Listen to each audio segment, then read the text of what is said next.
प्रिय छात्र, अहमपि त्वं दशमकक्षाया पञ्चमपाठ गुणवती कन्या पठामि, त्वं ध्यानेन शृण्वन्तु। काञ्चीनगरे शक्तिकुमारो नाम एक श्रेष्ठीपुत्र प्रतिवसति स्म। कांची नगर में शक्ति कुमार नाम का एक श्रेष्ठीपुत्र मतलब एक सेठ साहूकार का पुत्र रहता था। स यदा स्वकीयस्य जीवनस्य द्वाविंशतितमे वर्षे प्रविष्टस्तदा चिंतामापन्न। वह यदा मतलब जब स्वकीयस्य मतलब अपने जीवन के द्वाविंशतितमे मतलब 22वें साल में जब उसने प्रवेश किया, तब वो चिंतामापन मतलब चिंतित होता है। वो सोचता है नास्ति दारा विहीनाम अनुरूपम गुणदाराणाम च सुखम। वो सोचता है कि अनुरूप और गुणवान दारा यानी कि पत्नी है ना, अनुरूप और गुणवान पत्नी के बिना दारा विहीन नाम उसके पत्नी के बिना नास्ति सुखम मतलब सुख नहीं मिलता है। तत्कथम तो कैसे, गुणवती गुणवान भार्याम यहाँ द्वितीय विभक्ति हुई है, तो मैं कैसे गुणवान और पत्नी को अहम विंदेयमिति मतलब प्राप्त करूं, तो कैसे मैं गुणवान पत्नी को प्राप्त करूं। ततः स उसके बाद स प्रभुत विचार्य ऐसा सोचकर वो वस्त्रांते अपने वस्त्र के अंत में पिंडशाली मतलब चावल को दारा गहनाए वस्त्र के अंत में चावल को बांधकर और फिर दारा गहनाए मतलब पत्नी को प्राप्त करने के लिए विविध देशाना अभ्रमण मतलब अलग अलग देश में वो घूमने लगा। एकदा एक दिन उसने कावेरी तीर पतने कावेरी नदी के किनारे समागतम वो एक दिन कावेरी नदी के किनारे आ पहुंचा। अत्र वहां पर उन्होंने कूपे विरल भूषणा कुमारिकम अपश्यत।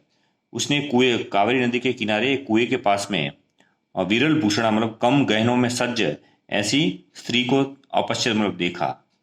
तस्याम रूप संबदा अभिभूतम स्वचिंत्यत। उसकी रूप से उसकी सुंदरता से वो खुश होकर वो सो अनचिंतित वो सोचने लगता है।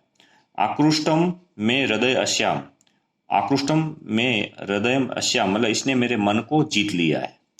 तदेता परीक्षम विवाह प्रस्ताव कृत्वा, तब वो उसकी परीक्षा करके विवाह का प्रस्ताव रखता है। तस्याम सम्मतो उद्वहामी, तब वो उसका प्रस्ताव को स्वीकार करके हाँ ऐसा बोलती है।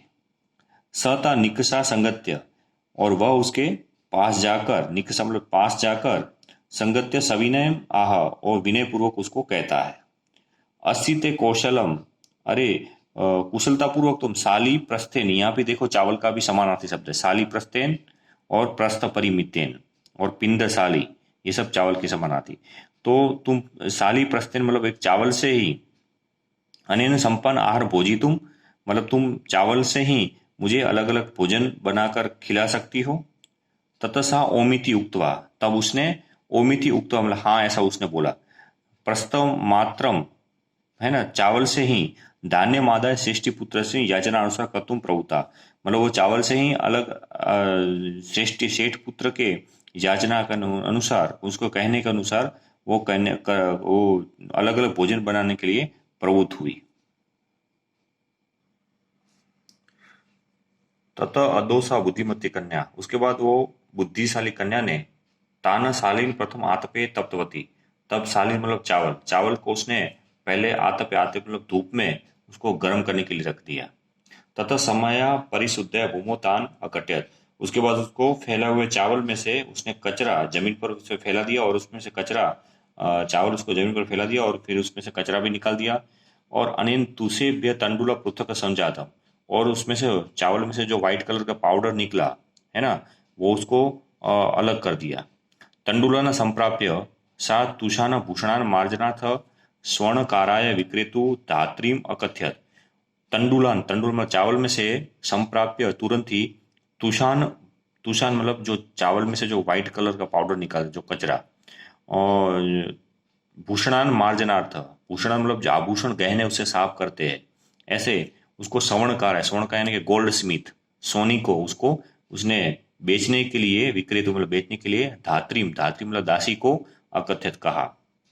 तस्मात यत धन मिलती, और उससे जो पैसा मिले, तेन काष्ठानि आहार इति, उससे लकड़ी ले आना, ऐसा धात्री, धात्री मतलब दासी को निवेदवती, दासी को बताती है।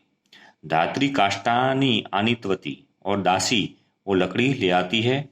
तदंतर सा तंडुलान अस्कृत जलेन प्रक्षालितवती, तदंतर मतलब उसके बाद वो तंडुल मतलब चावल को, शाह मतलब वो स्त्री के बारे में कहा गया, वो चावल को अस्कृत जल मतलब अच्छे पानी से,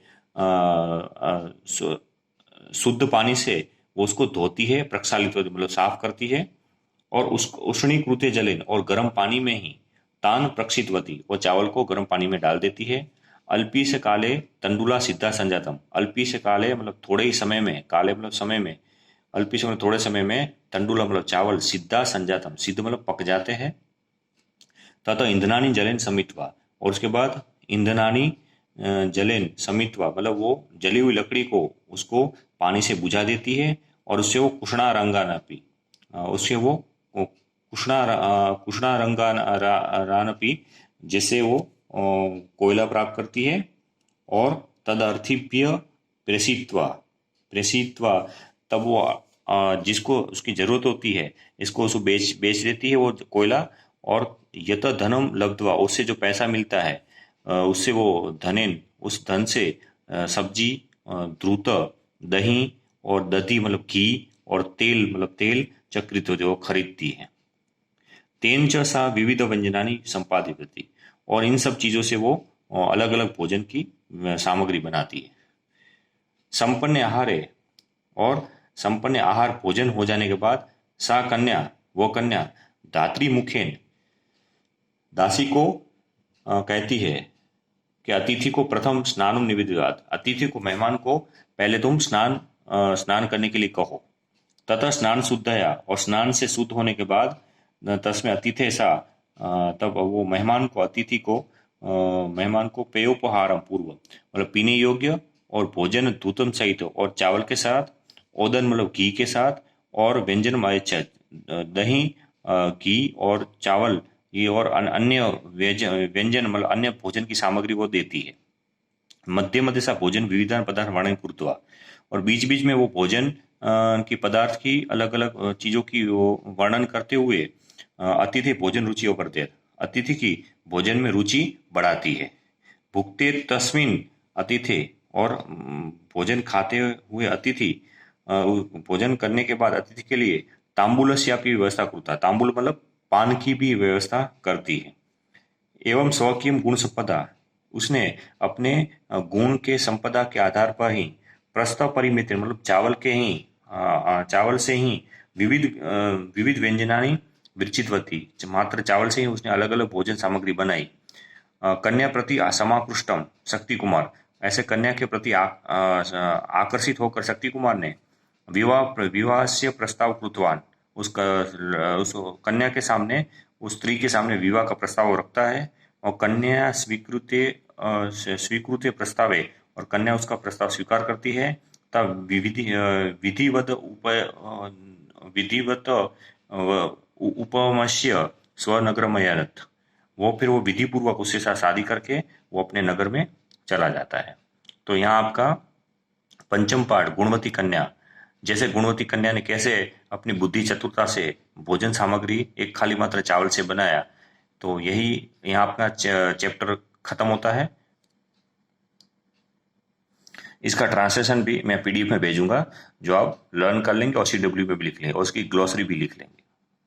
यहाँ आपका पंचम पाठ गुणवती कन्या चैप्टर खत्म होता है।